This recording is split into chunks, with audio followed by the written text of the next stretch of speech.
সাপ ফিল করছে কিভাবে? ধর দূর থেকে আমিও আসছি, সাপটাও ওই দিক থেকে আসছে, সাপ কি অনুভব করতে পারছে আমি আসছি যে?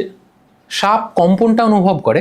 আচ্ছা, কম্পনটা কি দিয়ে, পেট দিয়ে অনুভব করবে? হ্যাঁ, ওদের সেই অনুভব শক্তিটা বেশ ভালো আছে। আচ্ছা, মানে মাটির কম্পনের ক্ষমতা আমরা যতটা না বুঝি তার থেকে অনেক বেশি ভালোভাবে ওরা বুঝে যায়, ভাইব্রেশনটা বোঝে। আচ্ছা। আর দ্বিতীয়ত হচ্ছে যে সাপ দেখে কেমন, এই প্রসঙ্গে একটা বলে দেওয়া উচিত যে সাপ কিন্তু তোমার আমার মতো দেখে না, কালার ব্লাইন্ড হয়। কালার ব্লাইন্ড হয়? সাপ কোনো কালার বুঝতে পারে না। আচ্ছা। সাপ হচ্ছে বেসিক্যালি ফিল্মের নেগেটিভ গুলো যেরকম হয়, আগেকার দিনে ছবি তুলতাম সেই নেগেটিভ গুলো যেভাবে আমরা আলোতে ধরে দেখতাম, ওই ধরনের দেখে, একটা অস্পষ্ট দৃষ্টি। আচ্ছা। ব্ল্যাক অ্যান্ড হোয়াইট কথা বলাটাও মানে ভুল বেসিক্যালি, বাট আমরা মানুষকে বোঝানোর জন্য ব্ল্যাক অ্যান্ড হোয়াইট কথাটা বলি, একটা ঘোলাটে জিনিস দেখে।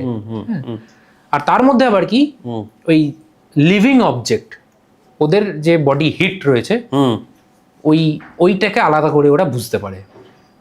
আচ্ছা, মানে কিছুটা ওই বলতে পারো যে ধরো একটা ইঁদুর সামনে দেখছে, হ্যাঁ, ইঁদুরটাকে ও খুব স্পষ্ট ওই যে হিট সেন্স করতে পারছে, ও ওইটাকে স্পষ্ট বুঝতে পারছে, বডি হিটটাকে ওইটা ভালোভাবে দেখতে পারছে। আচ্ছা আচ্ছা, ওইটা ওর কাছে একটু ব্রাইট হচ্ছে, আচ্ছা, হিট সেন্স করছে।